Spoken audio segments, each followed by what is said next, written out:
welcome back to my channel. My name is Sarah. So happy to have you here today. Today we are going to go ahead and dive into goals and plans for 2026. How do we do a reset? What does it look like? What are our plans? I am so excited for the new year. January tends to be kind of dreary, and if I just kind of shift and kind of change my mindset, it ends up being something I look forward to. But I am very much a goal-oriented person, and so setting these goals kind of helped me embrace the new year a little bit more. I will say in the past, I've kind of like grown myself into a goal chaser. So if you are someone who gets overwhelmed by goals or challenges and it just overwhelms you, it's too much, just make little micro goals. They don't have to be big. I had a friend who her New Year's resolution is she was going to make sure she took her supplements every day. It doesn't have to be big. You don't have to go into the new year saying, I'm going to lose 20 pounds. I'm going to, do a triathlon. Just make it small. Make it something that you can achieve that'll make you feel good about yourself, feel like you won. I think every day you wake up and you live your best life, that's a win. So you could just say, I'm going to be happy every day. Go ahead, make a goal. Just make it a micro goal. If you're someone who you just crush goals all the time, make it bigger. Let's make 2026 the best year yet. I'm going to just dive into some ideas as far as what does a reset look like. I have a friend, Jessica. She gifted me this book. It is Reflect and Renew, and it is a great book. So if you're thinking about 2025 and what you want 2026 to look like, I highly recommend you get this. I haven't looked, pretty sure you get it on Amazon, but just go ahead and Google it if you need to. It's Reflect and Renew, and it is by To You from Steph. So you can find it at toyoufromsteph.com. This is a great book, and I highly recommend it just because it did put into perspective what were my wins, what were my losses. And it's not just talking about one area of life. It talks about health. It talks about goals. It talks about work. So this is something that kind of got me thinking about what is my reset going to look like. And so I highly recommend you get this if you are unsure about what your reset, unsure about 2026, go ahead and start there. Another one, the account tracker. I mentioned this in one of my other videos. I'm trying to do better at budgeting. And what I decided, instead of giving myself, okay, you're going to knock out all of these items, these line items, you're going to spend X amount on groceries, I thought, let's just shave it. So instead, I'm going to say, I'm going to save 10% on groceries throughout 2026. So my average that I've spent in November and December, which are holiday, so it's really hard to get holidays and then make averages out of it because we all spend more on holidays. But what I'm going to do is, for what I spent, I'm going to take away 10% and try to save that from my budget for next year. So 2026, if I can spend 10% less in the area of groceries, to me, that's going to be a win. I love the idea of a no spend January, and there are a lot of challenges. We have some vet bills coming up. I think I have a dentist bill that I need to take care of. So the whole idea of a no spend January isn't going to happen, but we can spend less. I can take a small percentage and say, I'm going to do better by 10%. And I think I can. I think that's achievable. This I bought in a 2-pack on Amazon a year ago, maybe? I think a year ago, maybe 2 years. It's very cheap, very easy. If you just want to track and do better at your spending, just get it. Or you can download an app. There's the EveryDollar app. It's a Dave Ramsey. That's great too. All right, another book, Grace and Glory. It is 365 devotions for a life transformed by Jesus. I'm excited about this. I actually asked my husband to get it for me for Christmas. He did. I like the fact that every day is just one page.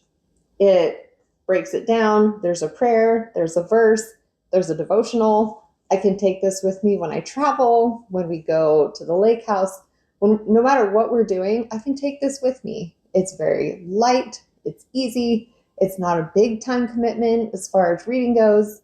So this is going to be one of my goals. I'm going to read this every day. My plan is to not miss a single day. So hopefully, fingers crossed. All right, so the next thing I want to talk about is nutrition. I know it's so big over the holidays. It's like, oh, starting in January, I'm going to do no carb. I'm going to do this. I'm going to do that. I have tried a lot of different eating plans, just not necessarily to lose weight, but just to be the healthiest version of myself possible. I have done, I did like vegan for a little while. Turns out I really love cheese. That was hard. I've done counting calories. I've done just about everything. And so I thought, well, I'm going to kind of just do a little dive into all these different areas and see which one would kind of fit a reset for the new year. So I looked into, do I want to count calories? And, you can get the MyFitnessPal app for free. They do have premium options, which do cost, but there is a free option, and it actually has a great it's an easy interface. It gives you a great idea of, okay, this is the amount of calories you get per day. And, water, they factor in exercise. All of those are great options if you're looking for something that's affordable and simple. If you just want the overall, this is what I'm looking at. And I think if you pay for the premium, you can do the macros. There's an area that will give you a percentage wise as far as like carbohydrates, protein, fat breakdown, but it's not going to give you the in-depth that other apps will if you pay for it. If it's something that you just want to try just to track your calories, like I don't even know what I'm eating, I think a lot of people really benefit from it because some of us don't know what we're eating. We could be really under eating and have no idea, or really overeating and have no idea. So that's always a good idea, especially we're all in different stages, different places in life. It is helpful for me personally if I need to check in and just kind of dive into the MyFitnessPal. Like, okay, what does this meal have? I don't think it's going to be for me in 2026. But if you are a numbers person and you just kind of want to check in and see where you're at, go ahead and give it a shot. All right. And then the second thing for nutrition is the Nourish app. I see it all over social media. I see that it does connect you with dietitians. Most insurance plans pay for it. All of this sounds great. I believe you can use your HSA, FSA dollars for it. I think that's wonderful. I kind of thought about it. My mom is kind of one of the things she went to college for, I believe, was nutrition. And I have always just kind of bounced things off of her. So I wasn't sure if I wanted to commit to talking to a nutritionist or a dietitian, because then I would feel a little bit locked in, like, oh, I have to eat this way. And the way my brain works, if I get locked in, I will just like full speed ahead. And I thought, you know what, I want a little more flexibility. But I do think that if you're someone who, you struggle to eat your fruits and vegetables, or you struggle with your grains, if you struggle in any way with your nutrition, I highly recommend looking into your insurance. Is it going to cover the Nourish app? It could just be 1 or 2 visits, just something to give you a direction for the new year. I highly recommend. I have friends that use it. They love it. They feel like it's taken out the guesswork. Like, you don't have to think about it. You don't have to do a lot of research. You just get on the app, you meet with your dietitian, and that gives you a clear direction. So, and especially if you're, working around the clock, I highly recommend. Number 3 is intermittent fasting. I mentioned it in a previous video that my husband does intermittent fasting, and he absolutely loves it. It works well for him. During his work day, he will drink a ton of water. I believe he drinks, 70 ounces or so. And he's so busy at his work that intermittent fasting just works for him. He's not really a morning hunger kind of person. So it works out well for him to just do the intermittent fasting. And so I thought, well, maybe that's something I could try. And I looked up, there are so many apps. I found a really great app. I know Noom has an app. I'm going to go ahead and share the one that I found that looks most user-friendly. I still am not, this is not an area that I am going to go. I'm sharing it just for other people if that's something you are interested in doing. I kind of reviewed it, kind of takes out the guesswork. But personally, I've decided my nutrition for 2026, it won't be counting calories. It's going to be just eating the rainbow. I love fruits and vegetables, and I'm just going to keep on feeding my body what feels good. So I'm just going to kind of be looking and listening, tuning into my body and seeing what feels right. And that's going to kind of be my goal for 2026. And if at some point I feel like I need to pivot, I will certainly pivot and reach out and see if I get a better, if there are any other options out there. But as of right now, I think I'm just going to do intuitive eating for 2026. And I'll do a little bit of a cleanse in January. I always do, dry January. I try to cut back on sugar.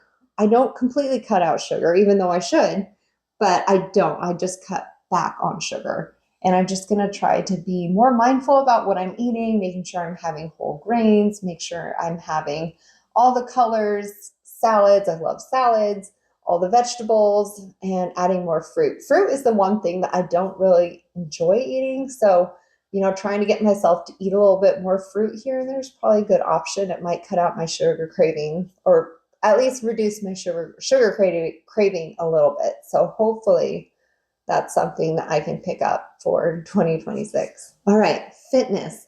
I love a good fitness challenge. I will try every time I hang out with some friends. I'm like, hey, should we do a challenge? Do you want to do an ab challenge? Do you want to do a booty challenge? Do we want to do a walking challenge? I love a good fitness challenge all day, any day. And this year I'm doing a half marathon with my brother-in-law. We are doing it in May. I believe it's May 3rd, which is a Sunday. And we chose May in particular because I wanted to wait until the weather got better in the Pacific Northwest. I don't want to run in the, gray and in the cold. I wanted to wait till we had a little bit of a chance of some nice weather. And I thought if we're in May, we might get some great weather. And I would love to be outside in the spring sunshine running a half marathon. So we are scheduled for that.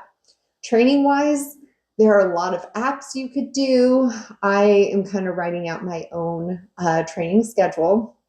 But while I was looking, I found so many cool options. I found a really good activity for someone who is just looking to move your body. So you can go to the Run Sign Up, and that's where I do sign up a lot of my races on that website. They have a 2026 mile challenge for the year 2026. So you run, walk, or bike 2026 miles in the year 2026. So you have an entire year to do 2026 miles. I think that is so fun. I might sign up for it. I think that's something I could easily hit with between my running and walking the boys. I think that's something I could easily do, but I just realized, I'm going to go ahead and share this one because this is fun for anyone at any level. If you just love walking, or you love biking, or who knows, maybe you love swimming, add your miles for swimming, but get 2026 miles done in 2026. That will be a really fun, really good way to stay active in the new year without having a lot of pressure. When you sign up, for me, I have a date that I need to be ready to run this half marathon by. And having a date and a deadline is kind of like, oh, it like adds a little pressure, a little bit of stress. But if you're like, I just need to hit this many miles in a year, that's something that I think would be fun and achievable. So if you're looking for one, I highly recommend that one. Another one, I did this last year and it's totally free. It's on YouTube, Yoga by Adriene. Every January, she has some kind of January challenge. Last year, it was 30 days of yoga. And I signed up with kind of my neighbor gals, and we're all like, we're going to do, 30 days of yoga. And I did. I didn't do all of them with Adriene. So I do belong to a yoga studio. And so I would either go to my yoga studio, or if it was a day that I was working, I was running late, whatever, I would come home and I would do the Yoga by Adriene on YouTube. It was free. It is easy. It was, 20 to 30 minutes. I believe maybe there might have been one that was like 45. Um, but if you're new to yoga and you just want to kind of do it in the privacy of your own home, I highly recommend checking that out. It's a great way to start moving your body, get your nervous system, your lymphatic system, just get everything awake and ready to go for 2026. I think it's a great way to start the year. It did bring a lot of calm. I've never been someone who did a lot of yoga prior to 2025, and now I love it. I absolutely love it. I've always done like Pilates, and I've done running, and I've done weightlifting, but it was the first time that I started, okay, I'm going to do yoga and focus on mindfulness and breathing and relaxation. I'm not someone who stops very often. So it was good for me to practice the let's relax, let's change. I don't have to go, go, go all the time. Sometimes it's actually healthier for my body to rest and breathe and focus and enjoy the moment. So I highly recommend. All right, last but not least, sleep. So for 2026, I'm going to try to sleep more. I'm going to try to put more thought and energy into my nighttime routine. When do I go to bed? When do I wake up? Am I getting enough sleep? I broke down and got this little Aura ring. I didn't want to get it because I was like, I don't want to, I already have a smartwatch. I didn't want to pay the money for it. But actually my doctor had recommended for my sleep cycles. He said, I think this would be good for you. I highly recommend. And he specifically said the Aura ring. There's an Ultra Human. There's a bunch of other ones out there that are not as expensive, that don't have the subscription. But he said that he believes that the data collected on the Aura ring has been proven to be more accurate. Don't come after me if you don't agree. I'm just repeating what he said. And anyways, I have loved it. My twin sister also has one. We like to compare scores, but it has really showed me how my sleep connects with my activity and my levels of readiness. And I mean, even how it can kind of predict, you're not feeling well, you should take the day, you should sleep. It helps with hormonal changes. And I realized, okay, this year, 2026, I am going to focus on sleep. If I wake up in the morning and I'm a little bit tired and I don't want to go for the run, instead of powering through like I always do, I'm going to sleep. I'm going to listen to my body. I'm going to try my best, because I have realized that as important as exercise is, sleep is also equally, if not more important for the body, for my brain, for my hormones, for my emotions, for everything, to take care of my family and to work. I do need to get adequate rest, and I do need to learn to prioritize resting over moving my body. They're both important, but I do need to learn how to sleep. So anyways, that is my healthy reset plans for 2026. I hope you have a wonderful new year. I hope you have some wonderful goals. Make sure you move your body, make sure you eat well, make sure you rest. We're going to learn how to rest together. So happy new year. Please comment, like, subscribe, and share. Also, a special shout out to Wyatt. I hope you have a wonderful new year, and I hope you're enjoying your brand new bedroom remodel. So thanks for coming along, guys. I will see you next week. Bye, guys.